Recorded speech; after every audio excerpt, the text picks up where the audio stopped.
This story is titled, My Golden Child Sibling Got Switzerland $15,000 Trip for Graduation from My Parents While I Got a Mug. They returned home to find my new Corvette in the driveway. The look on their faces was priceless. All right, so I gotta get this off my chest. It's a long one, so buckle up. I'm 25 male with a twin sister, and my whole damn life has been this weird gaslighting experiment where my parents pretended they treated us the same while doing the exact opposite. On the surface, my folks were all about this perfect family image. We love our twins equally. They'd tell literally everyone at neighborhood BBQs and family gatherings. We're so blessed to have both of you, they'd say at our joint birthday parties. They'd post these perfect family photos on Facebook with captions like, our amazing twins and all that crap. You know the type. But there were always these little things that didn't add up. And over time, they started to form a pattern I couldn't ignore. Like how when Sis got a 92 on a math test, they'd take her out for ice cream to celebrate. But when I got a 94 on my history final, that's what we expect from you. Or how when she made the volleyball team, they rearranged their work schedules to make it to every game. But when I joined the debate club, they were too busy to come to competitions. One of the first memories I have of this was in 4th grade. We both tried out for this gifted program at school. I got in, she didn't. Instead of being happy for me, my parents immediately called the school to make sure there wasn't a mistake. There wasn't, but they still made me feel like I'd done something wrong by succeeding where she hadn't. Dad would take my twin shopping for quality clothes for college interviews, but told me to just wear what I had when it was my turn. Girls need more options, he'd shrug when I pointed it out. Mom would spend hours helping Sis with her math homework, but when I asked for help with English essays, figure it out yourself, you're smart. My parents were master manipulators when it came to making this crap seem normal. They had this way of justifying every difference with some bullshit reason that made it sound fair if you didn't think about it too hard. Your sister needs more help with science. That's why we got her a tutor. Meanwhile, I struggled with Spanish, but apparently just needed to apply myself more. Your sister's more social. That's why she needs a phone upgrade. But me wanting a better laptop for video editing projects was wasteful spending. I started keeping a mental scorecard around 14, tracking the little inequalities that were piling up. Sister gets new laptop for school. I get the hand-me-down desktop. Sister gets driving lessons from mom. I get told to practice in the empty church parking lot on weekends. Sister's friends can stay over anytime. Mine need to be approved a week in advance. It was never major enough to call them out without sounding like a whiny bitch, but that shit adds up over time. It's like death by 1,000 tiny cuts. The crazy part is I didn't even realize how bad it was until I started hanging at friends' houses more often. Seeing how other parents treated siblings who weren't even twins made me realize something was seriously off in my house. My buddy Jake's parents bent over backward to make sure both their kids got the same opportunities. Same curfews, same allowance, same rules. My parents? They'd bend over backward to explain why my sister deserved more of everything. For years, I convinced myself I was overthinking it. Maybe I was just less deserving? Maybe she really did need more support? The head games were the worst part, making me doubt what was right in front of my face. By high school, the pattern was so obvious I couldn't ignore it. When we both got our licenses, Sis got access to mom's car whenever she wanted. I had to provide detailed itineraries and destinations to borrow dad's truck, and even then it was usually a no. When we both applied to colleges, they spent hours helping her with applications, proofreading essays, scheduling campus tours. Me? The website explains everything you need to know. After years of this, you start to accept your place. Because my parents played it smart, they reached the master's level of gaslighting. Second best, the less important twin. The one they had to have because, well, twins come in pairs. Don't get me wrong, they never, abused me or anything dramatic like that. They provided the basics. I had food, clothes, a room. They came to parent-teacher conferences. They remembered my birthday. It was the same as Sis's, so kind of hard to forget. But there's a big difference between providing for a kid and making them feel valued. I got the former, Sis got both. By the time we finished high school, college rolls around, and I'm thinking this is finally my chance to break free from being the other twin. Sis went to our parents' fancy alma mater, which was like this private university that costs an arm and a leg. Obviously, they covered every penny. Tuition, housing, meal plan, the works. She even got this sweet apartment just off campus that they paid for because the dorms were too noisy for studying. Meanwhile, I cobbled together some scholarships and financial aid to attend state school. Not a bad school at all, just not the prestigious name my parents wanted to brag about at their country club. When I got my acceptance package, Dad's first comment was, "Well, it's affordable at least." I still needed a part-time job at the campus IT help desk to cover books and living expenses. When I called home that first semester to say I was struggling to balance work and classes, Dad straight up told me, "This is good for you. You need to learn financial responsibility." While my sister would post pics of her shopping sprees that Mom and Dad funded, the excuse was always, "We just don't have enough for both of you," with this fake sad face. "And your sister's program is more expensive." Funny how they always had enough for her spring break trips to Cancun, though, or the time they surprised her with a MacBook Pro because her design class needed it, but made me keep using my 5-year-old laptop that took 10 minutes to boot up. Whatever. I kept my head down and actually found my thing in college: video editing. It started with helping some friends with their film class projects. Then I got connected with some small YouTubers who needed editing. Before long, I was doing freelance work for actual channels with subscribers and shit, then some smaller brands and businesses. Built up a decent client list while juggling classes. Even started making pretty good money. Nothing crazy, but enough that I didn't have to work at the help desk by senior year. Parents never asked much about it. When I'd try to show them projects I was proud of, they'd just nod and say stuff like, "That's nice," before changing the subject to whatever my sister was doing. They just assumed I was messing around online whenever I mentioned working on projects. My dad once actually referred to my work as my little computer hobby when relatives asked what I was studying. Meanwhile, Sis's internship at some marketing firm was apparently the greatest achievement since someone invented sliced bread. Then came graduation. We were finishing the same semester. Her with her business degree, me with digital media. My grades were actually better than hers, not that anyone cared, and I already had steady freelance work while she was still hunting for a job. We had this big family dinner to celebrate both of us finishing college. My grandmother was there, some aunts and uncles, the whole deal. My parents made this big show of having special gifts for both of us. They made all these hints about how they'd been planning something amazing for months. They handed Sis an envelope first. She opened it and literally screamed like she'd won the lottery. Inside was a confirmation for a 3-week luxury tour of Switzerland. We're talking 5-star hotels, first-class flights, private guided tours of the Alps, even like $2,000 spending money. Had to be at least $15,000 worth of trip. Everyone was oohing and aahing while she passed around the brochure showing the fancy hotels and shit. When it was my turn, my dad handed me a fucking $100 Amazon gift card and a world's greatest grad mug they probably grabbed from the campus bookstore on the way to dinner. The room got quiet. Even my sister looked uncomfortable. My grandma was doing that thing where she pretends to be super interested in her napkin. "Is there something else?" I asked, trying not to sound like a spoiled brat, but also wondering if they'd forgotten the rest of my gift in the car or something. My dad actually chuckled. "Your sister earned this trip with her perfect GPA and job lined up at the Anderson firm. What exactly have you accomplished besides playing on computers?" I just sat there staring at him. I didn't even have a job lined up because I was already working as a freelancer, making actual money. But that didn't count because it wasn't a corporate desk job. Mom jumped in. "We're just being practical, honey. Your sister has a career path. You need to focus on finding a real job instead of expecting rewards for doing the minimum." That was it. 22 years of pretending we were treated equally just went up in flames. They weren't even trying to hide it anymore. There was no explanation that could make $15,000 versus $100 seem fair. No bullshit about different needs could cover this gap. My aunt tried to smooth things over by asking about my plans after graduation, but I was barely listening. The room felt like it was spinning. I just kept looking at that stupid mug while my sister talked about the chocolate tour she was going to take in Zurich. I didn't say anything, just nodded and excused myself early, claiming I had a freelance deadline.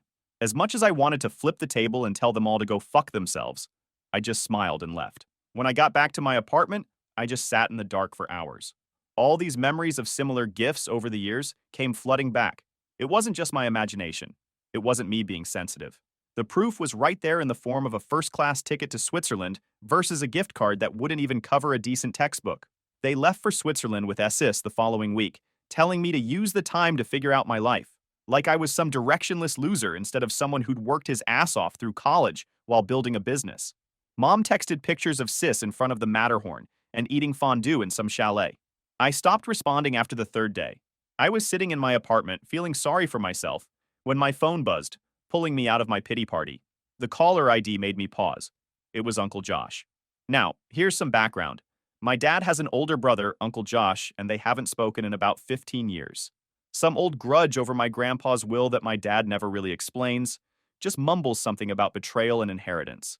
From what I gathered, Grandpa left Uncle Josh a valuable piece of land that Dad had his eye on, and my dad felt like he got cheated because he was the one who took care of their dad in his final years. Dad's stance on Uncle Josh was pretty extreme. He straight up banned us from seeing him when I was around 10, calling him a thief and a backstabber. Anyone who even mentioned his name was betraying the family. Dramatic? Definitely. Effective? Not so much. Because, of course, throughout these years, I ended up sneaking around to see him. Maybe it was rebellion, or maybe I was just desperate for someone who didn't treat me like I was invisible. Uncle Josh ran this small auto repair shop across town, and in high school, I'd tell my parents I was studying at the library or hanging with friends, then bike over there. We'd tinker with cars, and honestly, those afternoons meant more to me than anything happening back at home. My uncle was restoring this classic 1969 Corvette Stingray, candy apple red, all original parts. It was in rough shape when he got it, some rich dude's midlife crisis purchase that got neglected in a garage for years. Uncle Josh got it for a steal at an estate sale. He taught me how engines worked, how to replace brake lines, sand down rust spots, all that shit. Stuff my dad never bothered to show me because he was too busy teaching my sister how to golf or whatever. I'd help Uncle Josh on weekends, learning more from him in those garage sessions than my dad had taught me in my entire life. Well, Uncle Josh wasn't perfect. Heavy drinker, swore like a sailor, had 3 ex-wives, but he treated me like I mattered, asked about my interests, listened when I talked. Basic uncle shit that felt revolutionary after years of being the family afterthought. Back to where I left, so, after the Switzerland trip bullshit went down, I was sitting in my crappy apartment feeling sorry for myself. My roommates had all moved out after graduation, so I was alone with my thoughts, which is never a good place to be after a family mindfuck. I kept looking at that stupid world's greatest grad mug and feeling like the biggest loser on the planet. Then my phone rang. It was Uncle Josh. Hadn't heard from him in a few months. Hey kid, how's it going? Heard you graduated? I ended up telling him everything. The trip, the Amazon card, all of it. He just listened, not interrupting, then said, "Your dad always was a self-important prick. Even when we were kids. Come by the garage tomorrow. Got something to show you." When I got there the next day, he had the Corvette pulled out onto the lot, waxed and gleaming in the sun. The restoration we'd worked on for years was finally done, and holy shit, it was beautiful. The red paint job looked wet, the chrome sparkled, and the engine had that perfect rumble when he fired it up. "Hop in," he said, tossing me the keys. "You sure? We just finished it." I was nervous as hell. This car was easily worth $60,000 restored. You helped build half of it. You know how to drive it. We drove around town for an hour, that engine rumbling under us. People literally stopped to stare at stoplights. I felt like a badass for the first time in my life. When we got back to his place, he shut off the car, but told me to stay in the driver's seat. "This car has been my project for 10 years. You helped me bring her back to life during the last 5. Now I want you to have her." I thought he was joking. "Uncle Josh, I can't take your Corvette. This is your baby." He shook his head. "Look, I've got 3 other project cars, and your aunt's been on my ass about clearing out the garage. Plus my back can't handle crawling under these lowriders anymore. Consider it a graduation present from someone who's actually proud of you." I tried to argue, but he was serious. The paperwork was already drawn up. He'd planned this whole thing. By that evening, I was the owner of a restored '69 Corvette worth easily $60,000. "Won't this just piss off my dad more?" I asked as we finished the paperwork. Uncle Josh grinned. "Consider that a bonus." The timing couldn't have been more perfect. My folks and sis were due back from Switzerland in 2 days. I spent those 48 hours detailing that Corvette until you could see your face in the paint job. Every second, my mind kept replaying the moment they'd pull up and see it sitting there, gleaming like a challenge. I kept wondering, what would Dad do? Lose his mind? Try to act like it didn't bother him? Demand I move it before his precious neighbors saw it? The thoughts were eating me alive, but I wasn't backing down. The night before they landed, I parked the car right in their driveway, dead center, like a trophy. A chrome-plated declaration that I wasn't going to be sidelined anymore. I actually slept in my old bedroom that night. Well, tried to sleep. Mom had texted earlier asking if I could pick them up from the airport, but I accidentally overslept. They took a taxi instead. Not my problem. The next day, their plane landed around noon. I was sitting on the porch steps, nerves buzzing, when the taxi pulled up. I watched them unload. Dad mid-laugh about something with my sister. Then he saw it. The Corvette. His smile dropped so fast it was like someone flipped a switch. He stopped dead, eyes locked on the car, his face going from confusion to realization to, well, I couldn't tell if it was shock, anger, or both. And I just sat there, waiting to see which one it would be. "What the hell is that?" he demanded. He knew exactly what it was. He grew up in the muscle car era. That car wasn't just a vehicle to him. It was a statement. And the fact that I was the one making it, that was the real problem. "My graduation present," I said, forcing my voice to stay casual while my heart was pounding out of my chest. I wanted to sound unfazed, but my pulse was loud in my ears. I was bracing for the explosion, but I wasn't about to back down. Not this time. Mom rushed over, still pulling her luggage. "You can't afford something like this. What did you do? Please tell me you didn't take out a loan for a car?" I shrugged. "I didn't buy it. It was a gift." Dad circled the car, inspecting it like he was looking for flaws. When he saw the license plate frame from Uncle Josh's garage, he literally started shaking. "Josh gave you this car? You've been seeing Josh behind my back?" Sis just stood there with her Switzerland tan, looking confused, probably calculating how this affected her position as the favorite. "I've been helping Uncle Josh restore this Corvette for years," I said, not bothering to hide it anymore. "He taught me all about engines and bodywork. We rebuilt it together. He wanted me to have it since I'd put in so much work." Dad's face got darker with every word, like he was about to have a stroke. "All these years, you've been lying to us, going behind our backs to see him. You didn't give me much choice," I pointed out. "You banned us from talking to him when I was a kid." "Because he stole from this family," Dad shouted, spit flying. "I don't know anything about that. I just know he's always treated me with respect. Get that thing out of my driveway. Now." Dad was in full nuclear mode. Mom tried to play peacemaker, putting her hand on Dad's arm. "Let's all calm down and discuss this inside." Always trying to sweep conflict under the rug. But Dad was too far gone. "You have two choices," he said, jabbing his finger at me. "Return that car to Josh and apologize for going behind our backs, or pack your things and get out of this house." "I don't live here anymore," I reminded him. "I have my own apartment." "Then I guess we're done here," he said, grabbing his suitcase and heading inside. "Don't expect any help from us when that piece of junk breaks down, or you can't afford the insurance." Mom followed him, giving me this sad look like I was the one causing problems after years of their bullshit. Sis waited until they were inside before whispering, "The car's actually awesome, but you know how Dad feels about Uncle Josh." I just nodded. "Enjoy your Swiss chocolates." Later that night, Dad called. I thought maybe he'd calm down, but nope. "As long as you keep that car, you're choosing Josh over this family. Think about what you're doing. Return it and we can move past this." I didn't hesitate. "I already have thought about it. Maybe this isn't about Uncle Josh. Maybe it's about finally getting recognized for once instead of being the family afterthought. This is ridiculous. You're not an afterthought. We've given you everything. How dare you?" I hung up on him. First time I'd ever done that. Felt fucking amazing. That night, I drove around in my new Corvette with the windows down, stereo blasting, feeling like I'd just dropped a grenade in the middle of our family dynamic. Part of me felt guilty. I'm not usually a confrontational person, but a bigger part felt this weird sense of freedom, like I'd finally stopped pretending everything was fine when it clearly wasn't. The next few days were intense. Mom called about 15 times. I let most go to voicemail, but when I finally picked up, she was in full damage control mode. "Your father didn't mean what he said. He was just shocked. You know how he gets when he's surprised." Classic mom, always making excuses for Dad's temper. "He seemed pretty clear to me," I said. "He's just hurt that you've been seeing Josh all these years without telling us. It feels like a betrayal." I had to laugh at that. "A betrayal?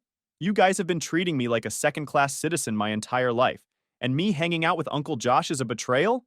That's not true. We've always loved you both the same." There was panic in her voice now. "Mom, you literally just gave Sis a $15,000 vacation while I got a mug. Don't insult my intelligence by pretending that's equal treatment." She tried to explain that away too. Something about how Sis needed the confidence boost after some job interview didn't go well, and how they'd planned to do something for me later. "Sure, Mom. Sure." Dad's approach was different. He texted, "When you're ready to act like an adult and discuss this rationally, let me know." This coming from the dude who'd basically thrown a tantrum in the driveway. The audacity of this guy. Meanwhile, Sis was playing both sides. She'd text me stuff like, "Dad's really upset. You should apologize." And then in the next breath ask if I could take her for a ride in the Corvette sometime. Always looking out for number one, that girl. After about a week of this back and forth, Dad finally called. I figured he'd calm down. Maybe was ready to have a real conversation about years of unequal treatment. Number. He went straight to business mode. I've been thinking about this situation, and I'm willing to make you an offer, he said, like this was some kind of negotiation. I'm listening, I replied. Return the car to Josh, and your mother and I will help you purchase something more appropriate for a new graduate. We could match what you've saved for a down payment on a sensible sedan. I nearly spit out my drink. Are you serious right now? I'm trying to meet you halfway, he said, sounding annoyed that I wasn't jumping at his generous offer. Dad, the Corvette is mine. Uncle Josh gave it to me as a graduation present, something you and Mom didn't bother to do in any meaningful way. That Amazon gift card was perfectly reasonable. Not everyone gets a luxury trip after college. Exactly my point. Not everyone, just sis. He changed tactics. Think about the insurance costs, the maintenance. These old cars are money pits. I've thought about it. I can afford it. My computer hobby pays pretty well. Not that you've ever bothered to ask. There was a long pause. As long as you keep that car, you're choosing to disrespect me and everything I've done for you. I won't have it parked in my driveway again. Fine by me. I don't plan on visiting much anyway. Is that how it's going to be? You're choosing a car over your family? That's when I finally lost it. No, Dad. I'm choosing to be treated with respect for once in my life. The car is just a symbol. This is about 25 years of you and Mom playing favorites and expecting me to pretend I don't notice. That's ridiculous. We've never... Save it. I'm done pretending. Either acknowledge that you've treated us differently and apologize, or I'll be keeping my distance. Ball's in your court. He was quiet for a moment, then. I think you need some time to cool off and reconsider your attitude. When you're ready to apologize for going behind our backs and accepting gifts from a man who stole from this family, we'll be here. Then he hung up. I sat there staring at my phone, feeling like I was in the Twilight Zone. How could he still not see it? Was he really that blind to his own behavior? Or was he just hoping I'd back down like I always had before? Either way, it was clear nothing was going to change. I texted Mom, I'm not returning the car. I'm not apologizing for accepting a graduation gift from someone who actually values me. If Dad can't handle that, it's his problem. The next day, my grandmother called, curious about the car drama. I laid it all out, the favoritism, the Switzerland trip versus mug situation, Uncle Josh's gift, and Dad's ultimatum. Instead of defending my dad like I expected, she sighed and admitted that sometimes people convince themselves they're being fair when they're not. When I asked if she'd noticed the favoritism, she didn't hesitate. Everyone had seen it but didn't feel it was their place to say anything. That hit hard. I'd spent years thinking I was imagining it while everyone else just watched. When I asked what I should do, she was clear. Keep the car, live my life, and stop shrinking myself to keep Dad comfortable.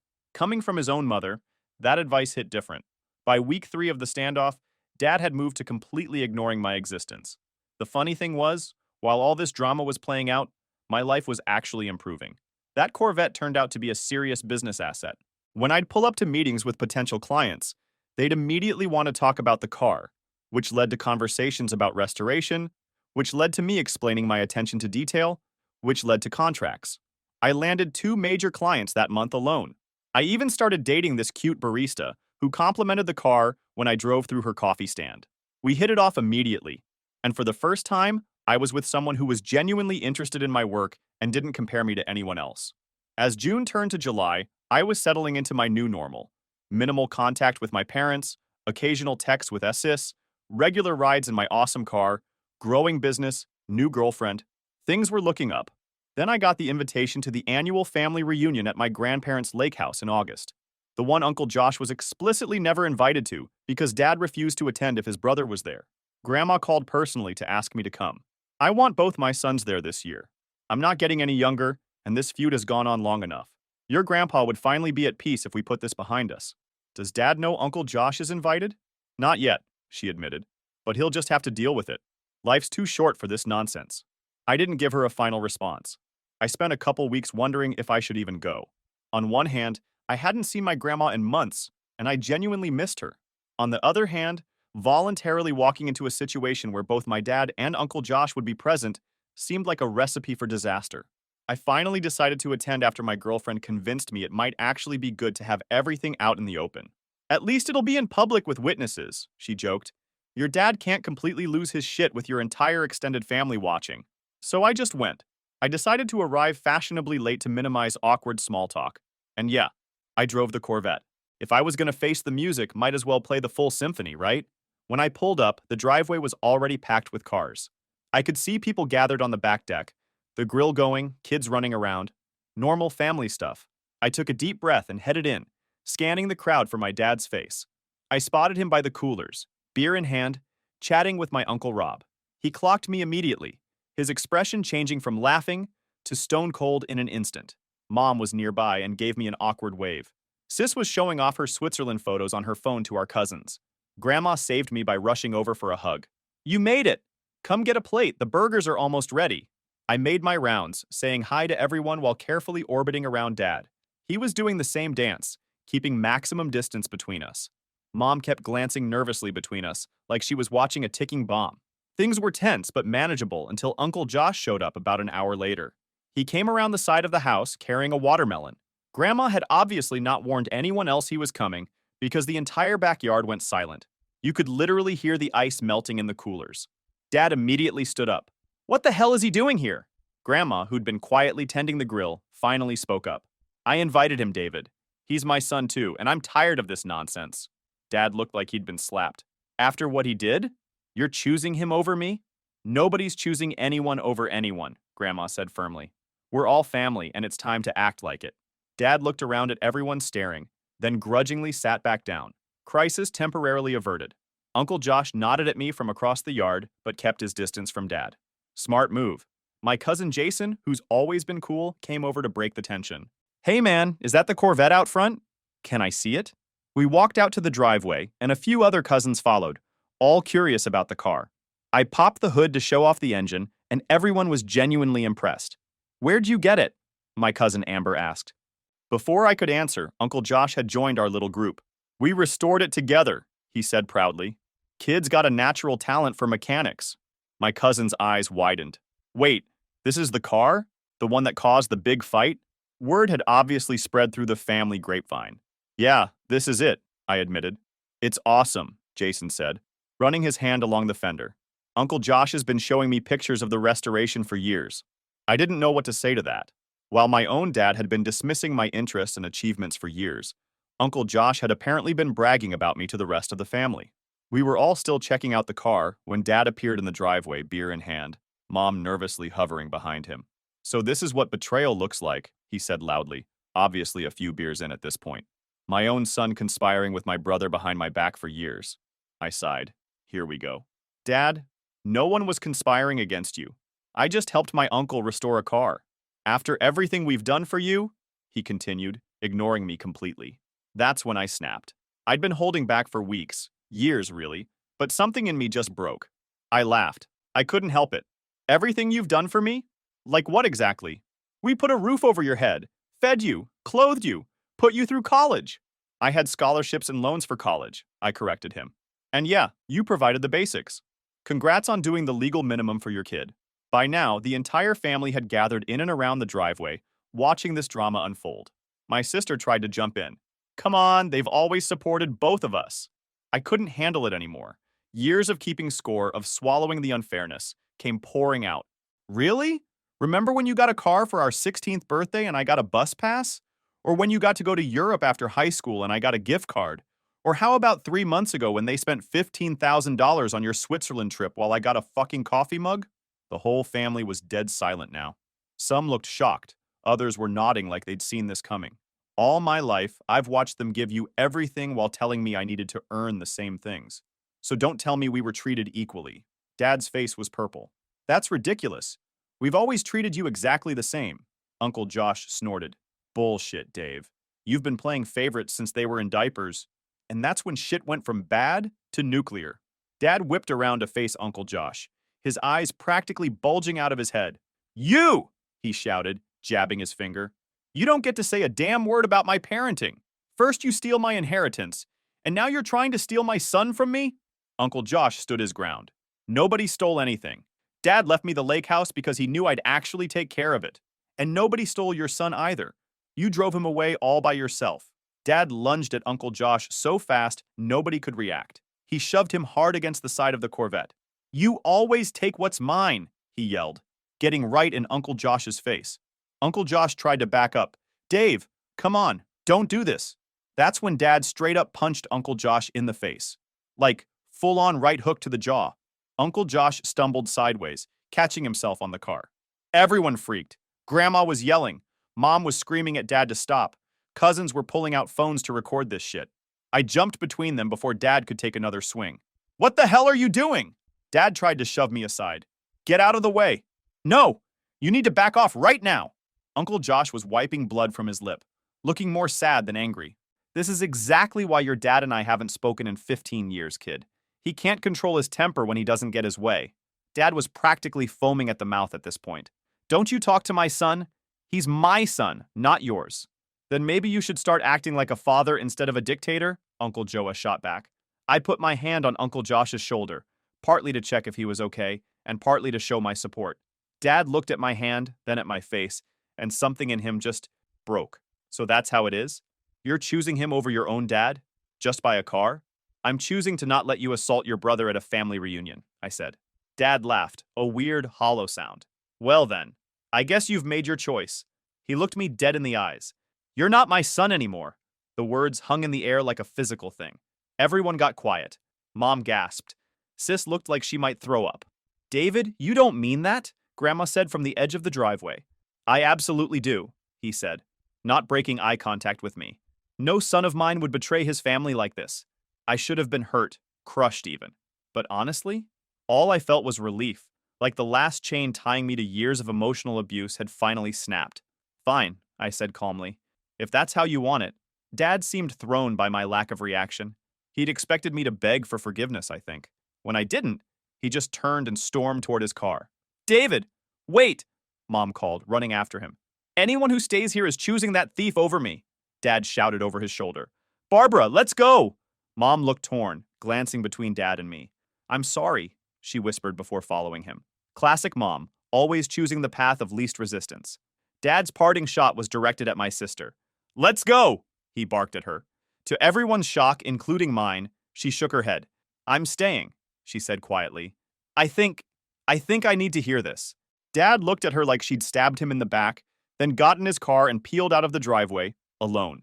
Mom hesitated, then ran after him, catching the car just as he was backing out.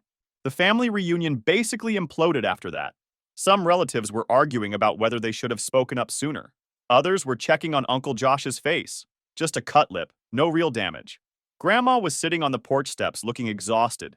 Uncle Josh refused ice for his lip and grabbed a beer instead.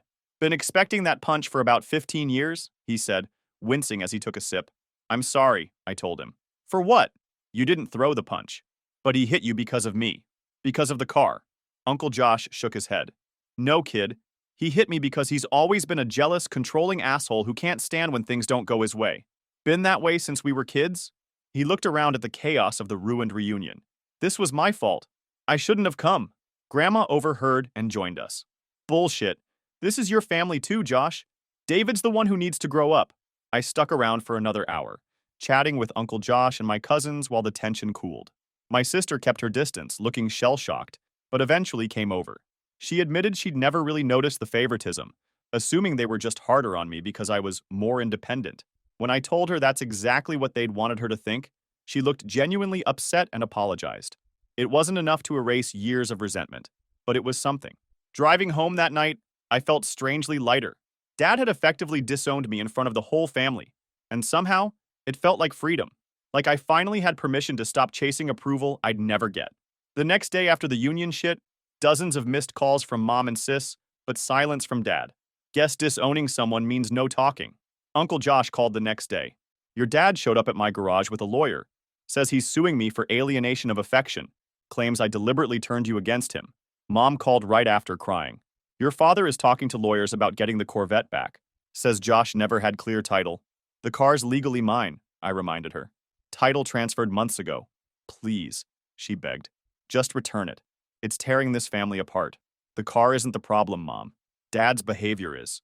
3 days later, Dad sent a cease and desist letter demanding I stop making defamatory statements about their parenting and return the illegally obtained vehicle.